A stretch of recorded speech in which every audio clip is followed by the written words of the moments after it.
Welcome to Songwriter Sunday. I'm your weekly host, Nicholas Kazonis. I want to thank you all so much for tuning in. We got a very special guest today, someone who has done a full album here. A full album at Region Buzz 209. When is that going to be releasing? We keep figuring it out, trying to get the band right, trying to find some players, trying to figure out like an opening, like a album release show date. So I just keep pushing it back, and then I want to go August, but... Yeah. When the time is right, time is right. Yeah. So this is Kris Dabu, everybody. Hello. Kris Dabu. I'm really excited to have him out. Him and I have become very, very good friends as of recently. We knew each other in high school briefly, but he was the older guy that used to beat me up. So, yeah. So that was a thing. Money. That was a thing. He used to beat me up a lot.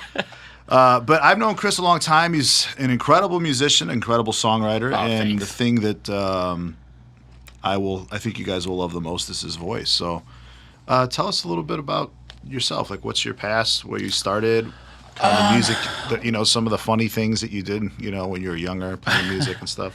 Well, music has always been a part of my life. Kind of, especially like growing up, I started playing piano when I was in elementary school. I took piano lessons when I was in, I want to say, first grade. Okay. I didn't really like it. It was kind of forced on me. I wish I would have stuck with it now, because, every time I see someone play piano now, I'm like, man, I wish I could do that. And I can't. But I wish at one time I probably could have. But you can. I could have. You just have to put the work in. Not with my job. So what else? What was some other things? I remember in high school you did a lot of like singer-songwriter kind of stuff. Yeah, but before that... my first huge musical influence was actually Metallica. I was a metalhead in elementary school, if you could believe that. There's like my fourth grade school pictures. I'm like standing there with a Metallica shirt on. My mom is like, "What is this?" She's like, "What happened to my baby?" Retakes. Yeah. But yeah. And then I took guitar lessons from Marco Villarreal, which led me into like listening to jazz a lot. Gotcha. And then I also have taken lessons from Marco. Marco's an incredible musician and beautiful person. Somewhere along the way, I discovered Stevie Ray Vaughan, and that's where like a lot of... You took a beeline? Completely.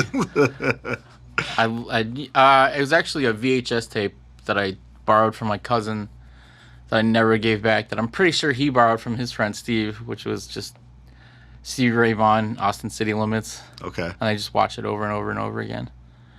And got into that. I was in, we met in high school. In high school, I was in orchestra, also in band. And then junior year of high school, I was also in choir, which made for a really full day of really being a music nerd. Mm-hmm. All around. Oh yeah. I really didn't start singing until then, like for real singing. I was always afraid of singing, like. Yeah, I hate the sound of my own voice. So I hate it too. I can hear it now, and I'm like, ugh. And so it's like I never wanted to sing, and I actually only started singing out of necessity myself. So yeah, I kind of understand what you mean. Yeah, it was just like I don't know. We just started doing it. I remember the first time I actually started like singing, and then I was like, the first time you're singing, and you're like, I don't care. I'm just gonna do it. It was like in another cousin's basement when a friend of mine. This wasn't even my band. It was my friend's band, and we were like playing some Pearl Jam songs. And I started singing. My sister came downstairs, and I never really sang it for my family. And then she was kind of looking at me. And I'm like, I'm just gonna do it. And I went, well, Cool. So that's the highlight of your career right there. Yeah, my sister in the basement. But no, this is so I know that you've written songs for a really long time. Yeah. And this was an album that was like pretty personal and something that I think is your first actual like full length release, right? Yeah, I mean, there's I have some scatterings of recordings here and there that will probably never see the light of day. But yeah, this is like the first like full album of get in there and get it done. That's super cool, man. Yeah. So tell us a little bit about the what the album is about. Is there like a concept behind it? Is there is it one of those things where it's like a compilation of songs, or is there like a concept behind it? Is it more of just like I just wanted to release this thing and get it out? Like what's the motivation behind it? It's kind of a mixture of things. It's a lot of the songs. I'd say 80% of the songs are about like real life things that have happened to me, Mm-hmm. you know, and then like it's kind of like a get it out, you know, kind of okay, these things have happened to you. How do you feel about them? And then that's like a stamp in time. And then like I feel like once that's done, you can like move on to something else. That's just actually I think I said something to you about like I'm glad this album is done so I can go and do other things. Yeah. It was a kind of like a okay, I'm glad. I remember the day we did that. I remember that conversation. Yeah. I was like, all these things are done. You know, I can move on, not only from this album, but all the other things that all those songs meant. So that's cool, man. That's very self-reflective. So my question to you would be is like, who would be some of your influences you think that kind of like led into what this like musically like this album like came from? I would say songwriting wise, like lyrically, I'm really into a guy named Dave Barnes. He's like I'm not at all religious, but he's like a Christian folk singer type of guy, but his storytelling is really great and his songs are really great. I'm really drawn to like singers and songs that are more of the story type or like the reflective type, you know, points in life that you can relate to. Mm-hmm. I've kind of always been that way too, and it's like songs are, I mean, you know, like fun songs that are just like silly songs. I was just always brush by. Like there always has to be some type of connection. Like, Okay, so you never find yourself probably writing in the third person then? no, I can't actually. Yeah. Okay. I really that's can't. Really interesting. It's really hard for me. Yeah. It feels almost silly, or I want to say disingenuous. Yeah. Where I'm like, that's not me. Like I can't. If I can't, like, I don't know. I know we've talked about like people who can write songs. By the way, Kris and I have talked a lot. Well, yeah, So I already know all the answers to all these questions. Yeah. No, I'm just kidding. I actually don't. like when people say like I wrote a song about, you know, how tall the grass was today. I'm like, how? I can't. How can you? I don't know. It's just one of those things I'm not built to do yet. Well, I think that we all have like a purpose in our music, right? And like everybody's purpose is slightly different. But it's always to like serve something, right? Whether, like you said, it be like, you know, you said the Christian artist Barnes, but you think about it like there's like a serving in terms of that. There's a serving in like the ego. There's a serving of the self in terms of like healing. There's a serving sometimes you write the music for other people. Yeah. You know, what would you say that your music kind of serves most? I would say it's actually probably a little bit selfish, but I think my music is more of like it serves as like a release for me, you know, and if people can, you know, Get something take something from out, it. yeah, then I think they can share that too, but it's mostly for me. It's almost like a musical diary. best way that I could put it. Or journal, because it sounds more manly. Yeah. This is my music. This is my journal. Yeah. So what's the first song you want to play today? Let's go with Compromise. Okay. Tell me a little bit about it. Compromise. It's actually the oldest song that I have on the album. I think it was the first one we recorded, too. It was. And I was, it was kind of funny. I think I told you at one point, I'm like, I wish we would have done this one later because it's one of my favorite songs. But you could tell, like, as we went on, like, our relationship, like, became throughout stronger. The album? Yeah. Oh, yeah. And it's like, oh, I already know what you want. Just sit in the back and eat some Pringles and drink some water. Exactly. Compromise was, I want to say it was early 20s when I wrote it, and it was, I don't remember the person I was with, but I remember the feeling of just being like, just kind of stuck in a space where you were just kind of both butting heads with each other, and like no one really actually wanting to give, which is the premise of Compromise, and just feeling like there's got to be something in the middle somewhere where we can kind of both be, but lacking that communicative effort or ability to communicate, I should say. Lacking that ability to communicate with one another to find it. Exactly. Yeah, that's what I always got out of the tune. Well, let's go ahead and play Compromise and let the folks hear you. All right.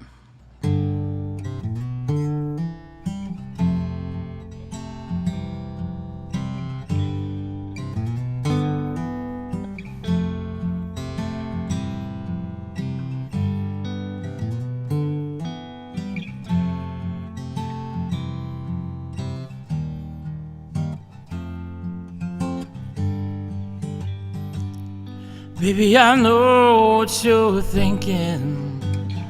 Yeah, it's alright.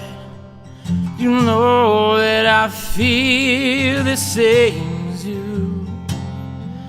You know that I get lost here the same time every night. And you and I, it's compromise tonight.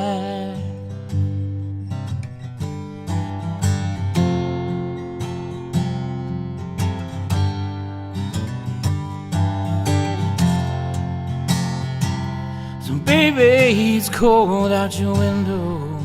Won't you come and talk to me? Singing about how we used to be. Do you know that I was wrong? Do you know that you're not always right? And you and I, let's compromise tonight. Let's stop and go fast and slow. I lose my way every day. Oh, why can't I see? Yeah. Let's stop and go fast and slow. I lose my way every day. Oh, why can't I see? But right now between both you and I, let's compromise tonight.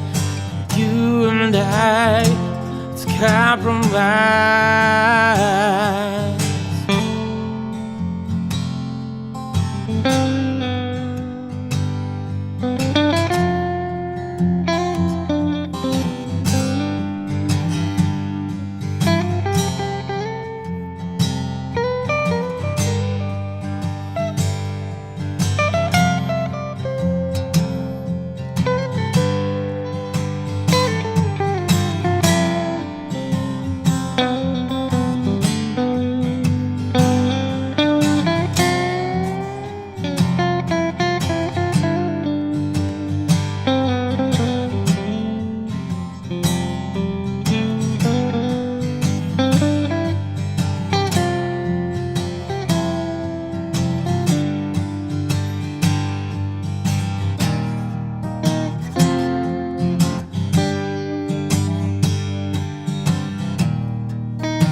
Baby, I know what you're thinking.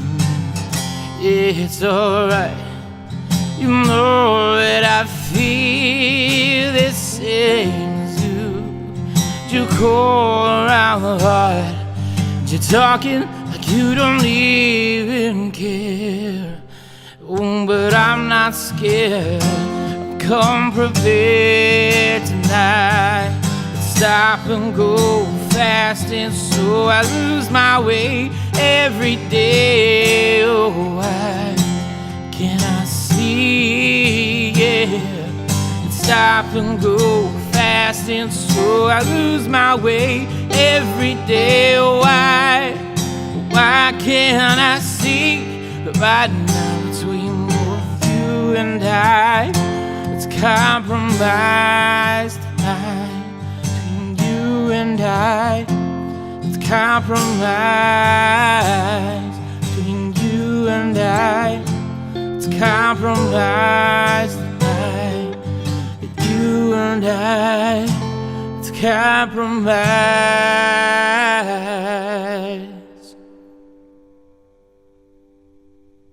So cool. That was Compromise. Yep. So I have some questions for you because I know we've kind of talked about like a lot about production. Oh no. Okay. Yeah. We have you no. Anyways, so in the songwriting process now, like what does it look like when you first sit down to like write a tune? Is it like do you have like a space that's only for writing, or are you like what does that look like? Let me just ask that. Man, songwriting for me, because I work a tremendous amount, so He's one of the hardest working men ever. I'm barely home, and I'm at work a lot, so I kind of have to be flexible about writing situations. I have a notebook that lives in my bag for whenever, some idea happens, or my phone where I'll hum something. And it's just a mixture of the two. At home, I should probably get more organized, but I'm not. I have like multiple. That's okay, man. You're not the only person that's like, I don't have one set time, one set place. I don't think anybody I've talked to has that, you know, on this show. I mean, there's been a few, like super intentfully writing people where it's like, I'm going to write this song, and but don't apologize. That's just your process, right? It's kind of like, I'll have an idea and I'll write it down, and I have multiple notebooks, and it's like, oh, where's that thing? I'm like, oh, it's in the red notebook. Okay, or it's in the blue notebook. What does that look like? Is it like a chord pattern, a rhythm? Is it a lyrical line first? What typically comes first, would you say? It depends on where I'm at. If I'm at work, then it's usually just a lyric line, and I'll have to write down the lyric line, and then I'll fill in as much of a verse or a chorus as I can, and then it's always like the test of, can you remember the melody that you had behind this when you get home? And this is another question I ask everybody. Do you use technology to help? Like, do you ever have your phone on you and you're like, do do do do do do? Yeah, I will hum, and then I'll hum something or sing something into my phone. I would say 9 times out of 10, all the stuff that I put into my phone gets trashed because I'm like, I'll listen to it and I'll be like, ew. Be like, what the hell was I thinking? Like, ugh. You must have been really tired that day. Oh man, I've thrown away way more than I've kept. Oh, absolutely. But I always put them in like this folder where it's like, should I throw it away or should I not throw it away? I'm gonna keep it there. Yeah. I'm gonna pretend that I threw it away because it sucks. But at some point, it's gonna come back and be something. And I always tell the younger songwriters that are watching, keep everything. Yeah. You really should. You really should, because you never know what it's gonna fit. You never know when it's gonna fit. It might sound stupid now, but in like 12 years, it might sound like something that comes together and fits somewhere. Yeah. But on the other flip side of that, if I'm at home, I have like a bunch of gear. I'm crazy about. I shouldn't be buying more gear, but I buy way too much stuff. So I have all this stuff at home, and then I'm like, okay, sit down, hammer this out, until I'll keep playing one idea, until like an A section appears, and then from there, I'll kind of mirror that for other sections, but then think, okay, what fits in between, like, what's a good chorus or what's a good, whatever lines go along with it. But I have to actually, it's kind of like a thing where you have to actively be doing it. Even if you get like nothing out of it, the next time that you go into it, you're like, okay, I remember this song. None of that other stuff worked, Yeah. But like when you come back, it's like Fresh like when we're ears, working, man. yeah, like when we're working in the studio, we're like, okay, we got to take a break. Let's step outside, get some air, and come back. Yep. Yeah, I think Kris and I have stepped outside and gotten a especially prior to vaccines and things, we were wearing masks for 12 hours during our sessions, and it was okay. We need to step outside and literally get some fresh air. But yeah, so that's pretty cool. So it's a mixture of both. Yeah, I dig that. I don't know, like it's just it has to be. I have to be adaptive with it because of I'm never actually at home sitting there like with the time, and if I do, I have to like not squander that time. I can't sit there and watch Tiger King for an entire weekend. Why not? That's what everybody did during COVID, except me. Or me. I didn't never watched it. I pretty much stay away from TV almost entirely. But during COVID, like when everybody was at home in the lockdown, well, most of us, thank you to our folks that were essential workers and first responders and all that. But the the thing that is interesting about that is I read a lot. I just read a lot. And more than I've probably ever read in my entire life. And I got really good perspective on things that helped me in my music, Would you say that how did COVID kind of shape the process for you? Well, quarantine was funny for me because, well, I'm a steel worker, so my hours are crazy. And then as soon as, things started slowing down, I was still considered an essential worker for a little while. And then when I finally did get laid off, because even before that, I was a professional chef in Chicago, and those hours are crazy. Yeah. I've been a steel worker for 3 years, and before that, for 10 plus years, I was cooking, and those hours are crazy. Steel workers' hours are crazy. So once I got laid off and on quarantine, I'm like, oh, you have nowhere to go and nowhere to be, and get your ass in the room and start writing. Yeah, I say for the first week I was just in my room like, this is absolutely nice.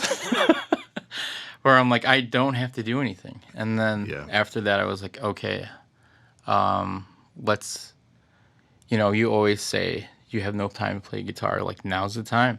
And a lot of people did, during quarantine. Like guitar sales are crazy right now. Oh yeah. Oh yeah. Everyone's doing great. Yeah.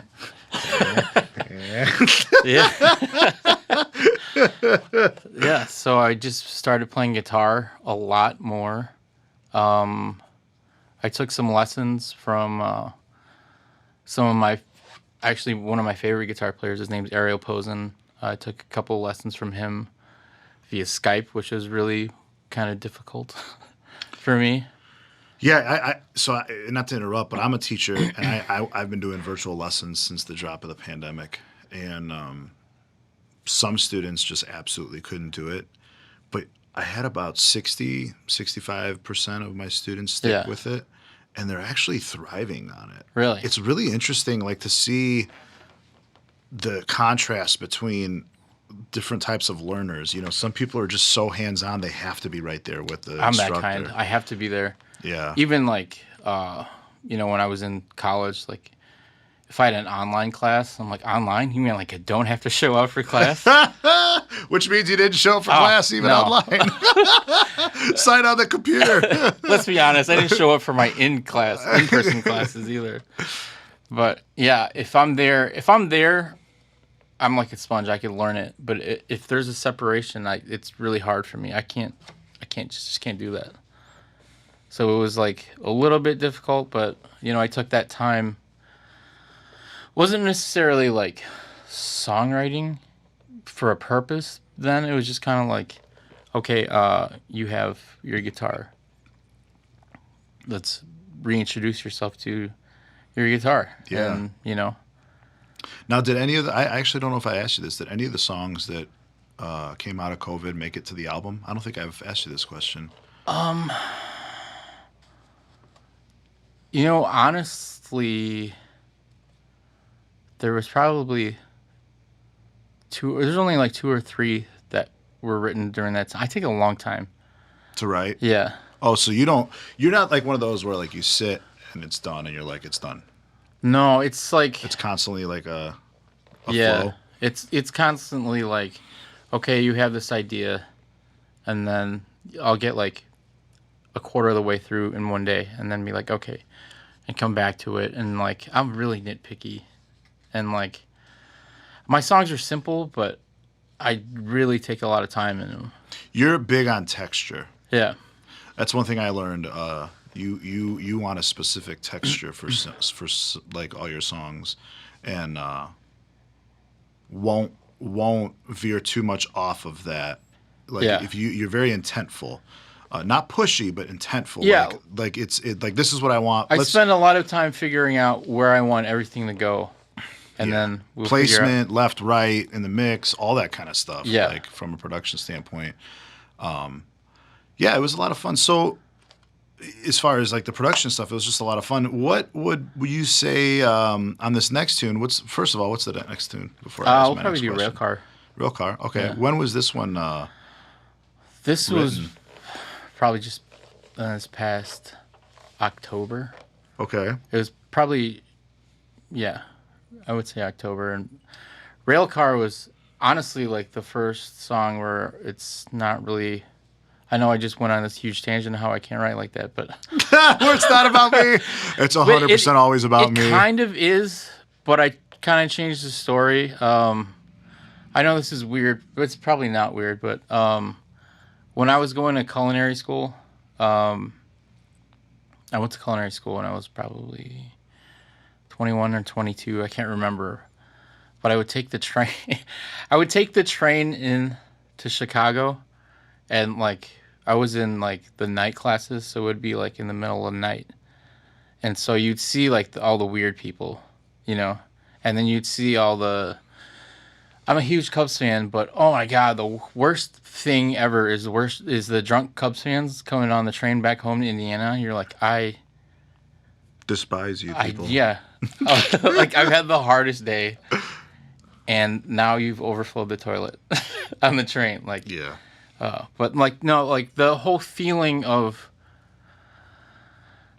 getting on this train and then going away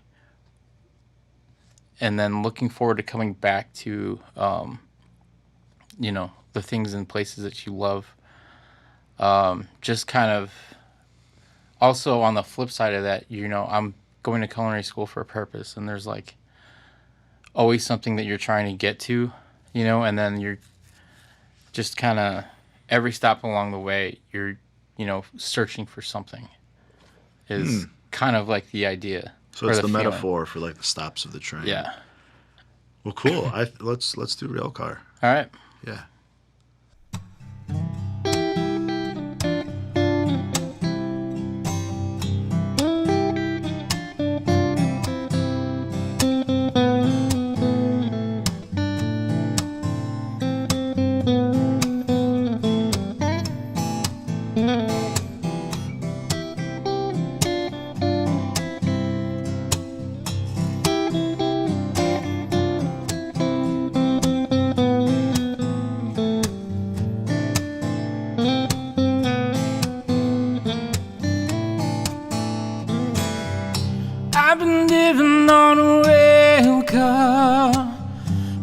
all the time wondering where you are. I got a real bad feeling, and it keeps repeating. Can't remember why and where I've been, or the place I can find you in. It doesn't matter anyway. Without you I won't stay. Everyone says move on. Yeah, they all say you're gone. Everyone says move on, so I keep moving.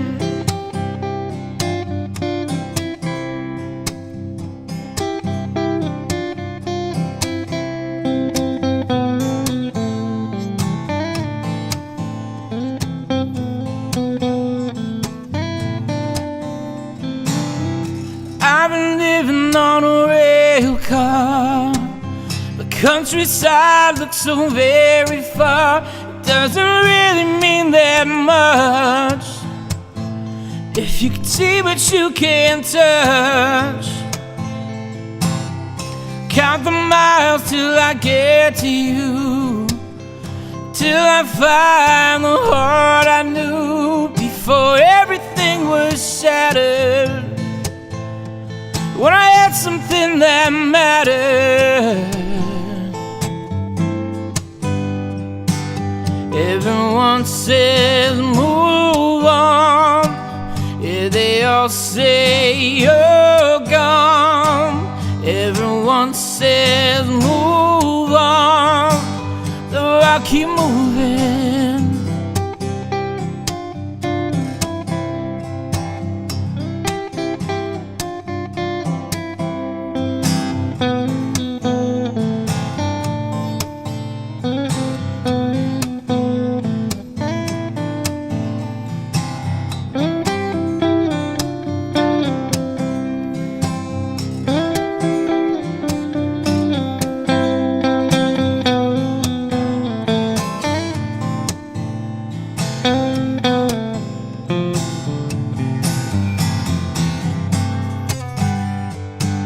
Everyone says move on.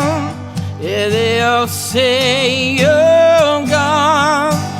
Everyone says move on, so I keep moving.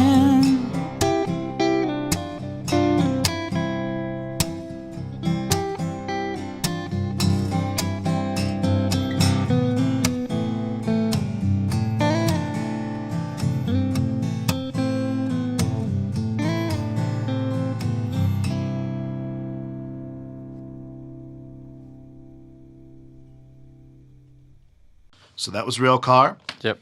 That one, we did that one towards the end of recording, I want to say. It was like one of It was probably like second or third. To Wow. the end. Oh, that's creepy. Get out of my life. Get out of my mind.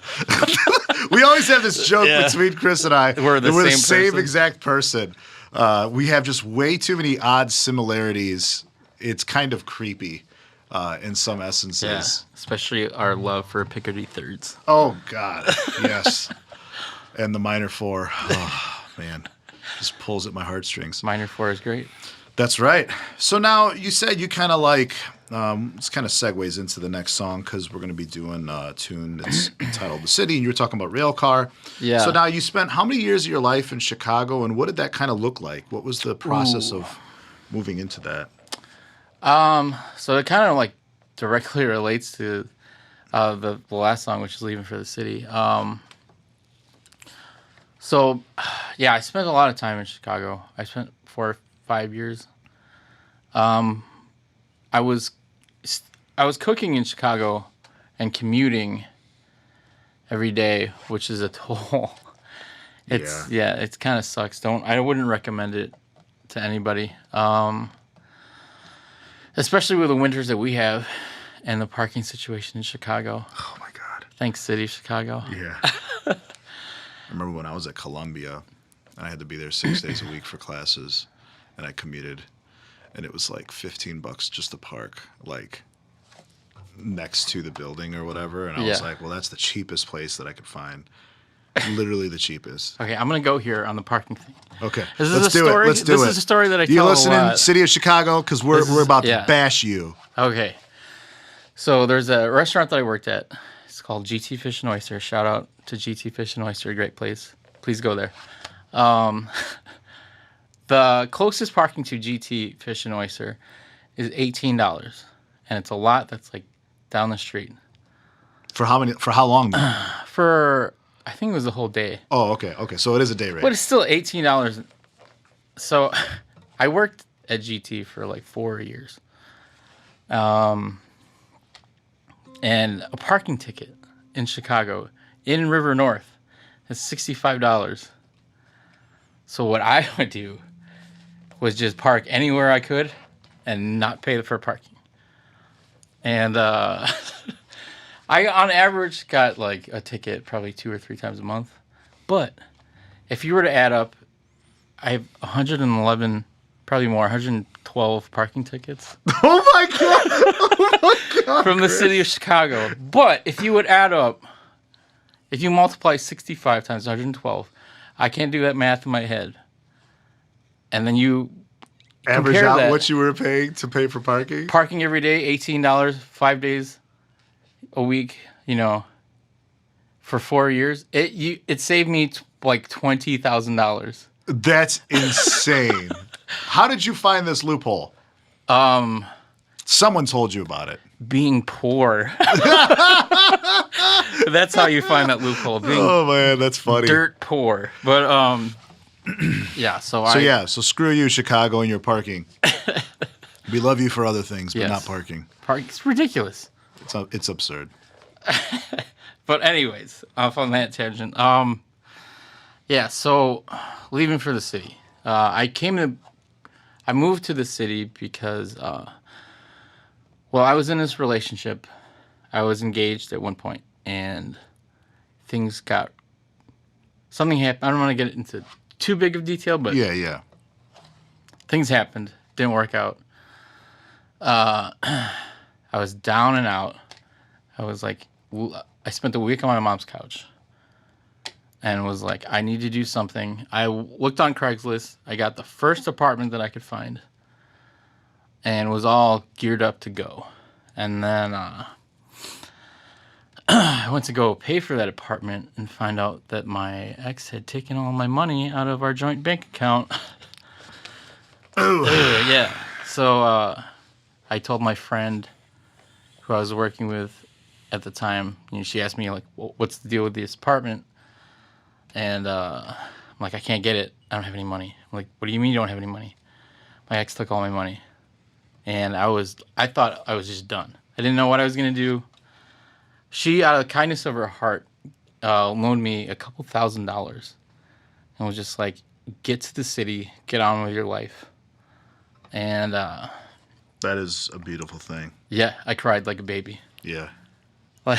Yeah, that's a beautiful thing. Yeah. So I got to the apartment. I moved.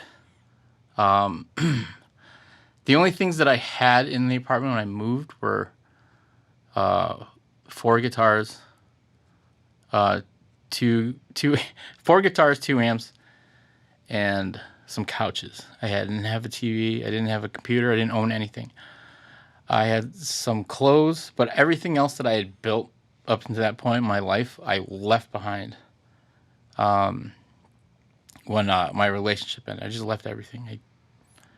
You just needed to get out of that situation. It wasn't healthy mentally or physically. No, or it's really, really bad. Yeah. So leaving for the city kind of just came about because, I would go to work, and I was in the city, but I was also broke. I have nothing to do, and would come home from work and play guitar. And I wrote this song when I was, I didn't have a bed. I was just sleeping on my couch, and wrote about the situation and actually getting to the city and, the whole journey of one place to another, both physically, mentally, physically and mentally, but also emotionally, like everything. Leaving for the city was just like a whole changeover of, all right, now you're going to start your life, but first get this out and then, like get this down, get this feeling out and get over it. Yeah. Yeah. So, very powerful story. And I think that a lot of people out there, yeah. But so my question to you from like a songwriting standpoint is, you're so attached to that, right? Yeah.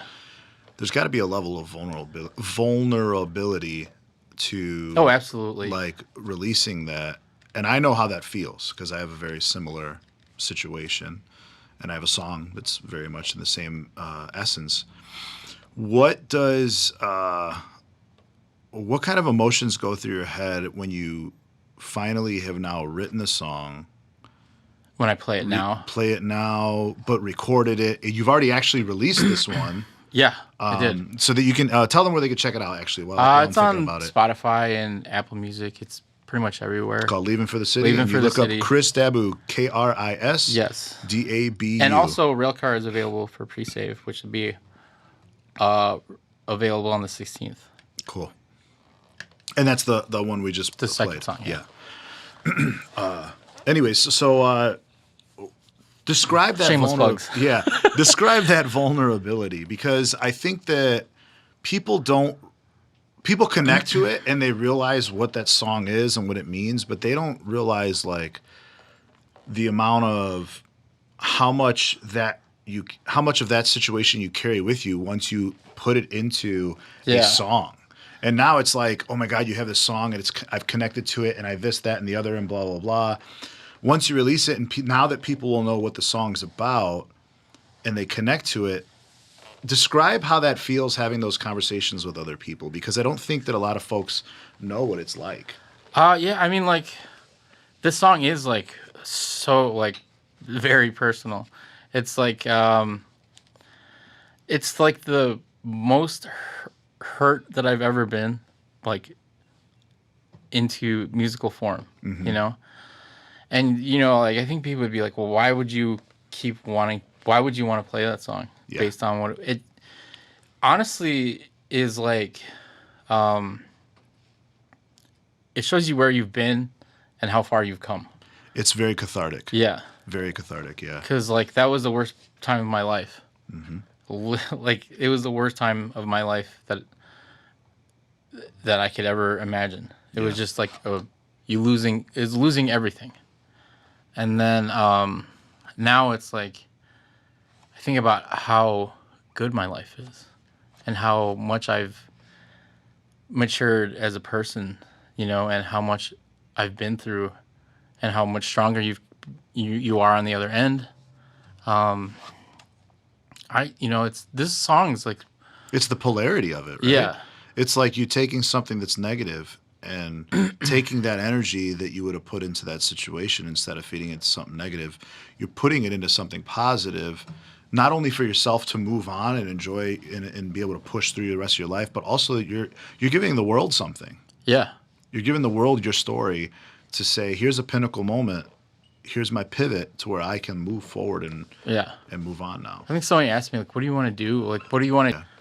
It's not really like that. And make $1 million and be set for the rest of your life. No, I'm just kidding. But it's always just like a thing for me, and like I'm like, I have to. I couldn't imagine not doing it, which I don't know. Would seem it's like weird a festering. To some people. It's like a festering virus. Yeah. It sits inside you, and you can't, until it's gone. That's all you can think about. Yeah. That's how being a songwriter is. It's a curse and a blessing at the same token. Absolutely. And I want to say thank you for sharing that with us. Yeah. I'm an open book most of the time. Yeah. So, how long did it take to write this one?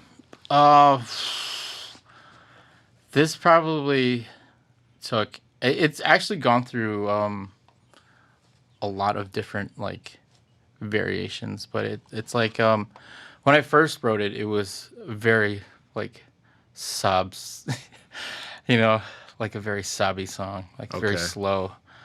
It's still not like the most up-tempo thing, but it went from that to something that, with a lot of like heavy guitars and distortion, and I'm like, that was like kind of like the anger side of Yeah. the whole thing, and then it kind of somewhere along the lines of when we started recording, it was like, all right, let's bring it back down, and it is what it is today. It's like, but as far as like as long as it took, the actual song was probably it's probably like 2 or 3 days of like going to work, coming home, staring at the pipes on my ceiling, and like writing, Do you ever editing? Do you ever have so I'm gonna dig a little bit here. Do you ever have like a song where it's like it just is all just given to you, like it's all just done? It's right there. It's all 100% done. I want to say the closest thing that I had to that was probably Compromise. Okay. Because I remember, up until that point, it always being a struggle, and then I just remember I had an idea, and then it was just like, oh, okay, this is all of it, and then it just boom, was just there. But that typically doesn't happen for me. I can't think of, especially on this album, the only one that came close to that is a song on the album called Time Will Hurt More. That's a good one. Yeah. But it was the bass line of that one. Yeah. It was You played the bass on that I one. did, yeah. Yeah. I played bass and drums and keys on a bunch of the tunes. Just because I was really connected to the album. I really was. I mean, I'm connected to all my clients' stuff, but for this one, I think, given some of the background and that sort of thing, I just had like a personal connection to it. When I would listen to the lyrics, I'm like, oh yeah, I know what that feels like. Yeah, it's funny because we were talking about how I wish we would have done a Compromise later. It was also like a thing where when I came in, I'm like, no, I want to do it my way. I want to do everything my way, and that's kind of like how it kind of was for Compromise. I'm like, I want this, I want that, I want this, but then. Later on, I was like, let's just go with it. Yeah, I have a way of like, let me take 1 grain of sand, put it on the table. Oh, look at that grain of sand. Oh, that's a nice little grain of sand. Let me take 3 grains of sand, put it on the table. Look at those 3 grains of sand. They look great with the other ones, don't they? Yeah. And then I take a teaspoonful, then it's a tablespoon, then I like grab a bucket and like throw it on the table. But even towards the end, it was like, when I said I had a notebook that I kept all my songs in, like it's in my work bag, and my bag got stolen one day. Yeah, I remember that. And then I came in the studio, I'm like, I've got like barely anything. Like my ideas are like, I've got everything I've taken. So I had like probably 60% of a song. I'm like, I don't know where what are we gonna do? Yeah, where are we going, Nick? Tell me what to do, coach. And then which tunes were those? That was Save Me. Save Me, yeah. Was like literally Save Me. Yeah, it literally saved me. Yeah, but we made it work. At that point, I was like, I have enough confidence that we'll figure this out. Yeah. And I think given that we're both songwriters, and then I also am production and engineer, along with Chase and Ben did a wonderful job helping out on a couple sessions. It's a team effort, Yeah. It's a team effort, and you got to find the team that works for you. So, well, let's hear "Leaving for the City." All right. Yeah.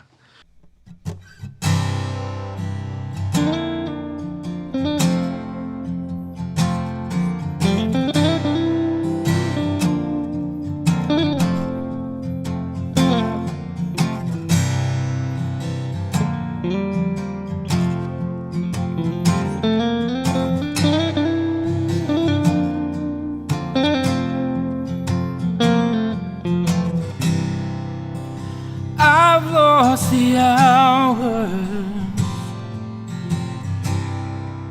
and I'm losing sleep. Every second you haunt me, I lie awake in my dreams as we fade away. Because you did stay so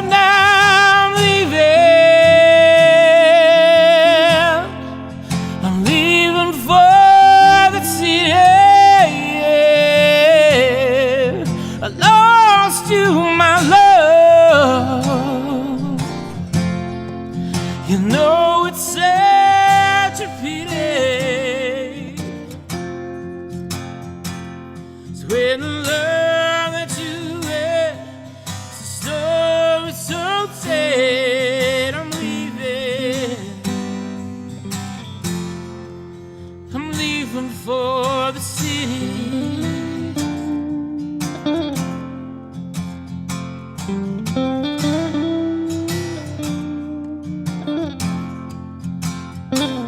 And all these stories you told me are so necessary. The empty words without any weight. You found someone else to hold you. It's a truth you need to come to as you're lying there and hoping you were right. As we fade away, because you didn't stay, so now I'm leaving. I'm leaving for the city. I lost you, my love. You know it's such a pity. 'Cause when the love that you had, story so sad, I'm leaving. I'm leaving for the city.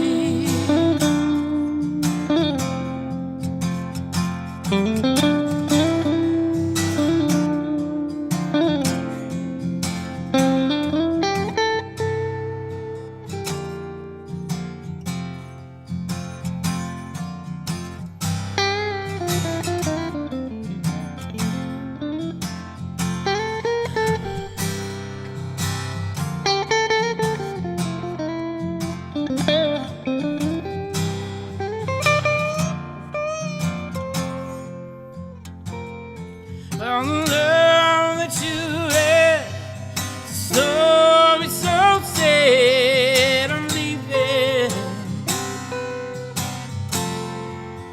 I'm leaving for the city. I'm leaving for the city.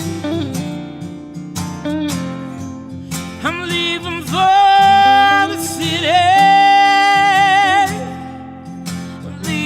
For the city.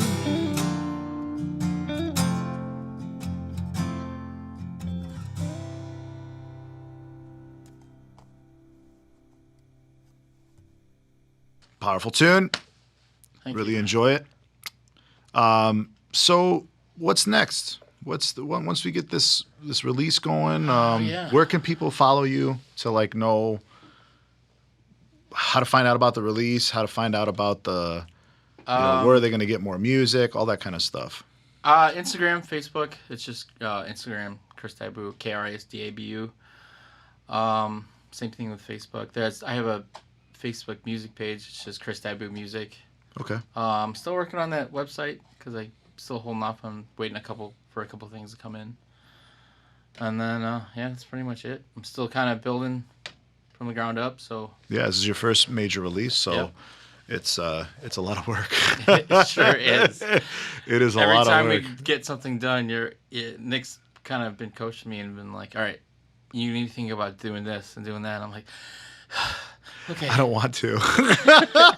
I'm done. I thought the music part's done. Yeah. That's all I care about. Yeah, but it's important, like the social media, and then you make this big explosion of this release, and it'll be popular for like a month and a half. And then if you don't keep that wave going and get things moving, it kind of just can fall by the wayside. Yes. So you have to be really, really good about it. But we'll get there. It's all taking steps in stride, and you've done a really good job in that process thus far. Thank you. So have you. Oh yeah, no, I just guide. I just guide to the best of my abilities. I've done it a lot, and that's what we do here. That's what Region Buzz is really about. Appreciate everything you guys have done for me here. Yeah, man. We appreciate you. Nick, Ben, Chase. Yeah. So A plus team. Yeah, the A+ team, and now we've added Nigel to our Nigel. photography. So yeah, pretty excited. So I'm that guy, and you know me pretty personally. When's the next project starting? Because I wasn't really playing, and I'm kind of gearing up to play.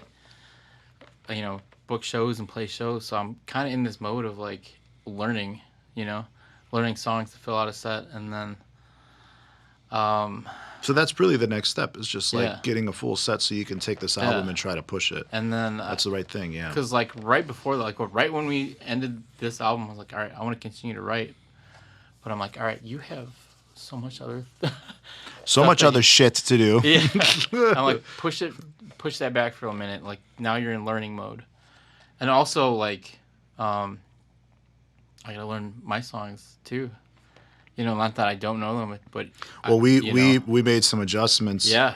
To fill them up and to some stylistic stuff choices, for sure. Editing, and I'm like, well, I need to know these at the back of my hand.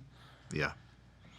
Well, I'm excited for the release, and we'll hopefully have a date, and we'll be helping you plug that, of course. So make sure you guys stick around. You'll be seeing Kris on some of our future songwriter sessions for ones that I can't make because I'll be in and out of town. But I wanted to introduce you guys, Kristofer Dabu. Hope you guys enjoyed your Songwriter Sunday. Again, my name is Nicholas Kazonis. Please tune in and follow all our social media pages from Nicholas Kazonis Music, Kris Dabu Music, and Region Buzz 219. Thank you all so much. God bless. Have a wonderful night.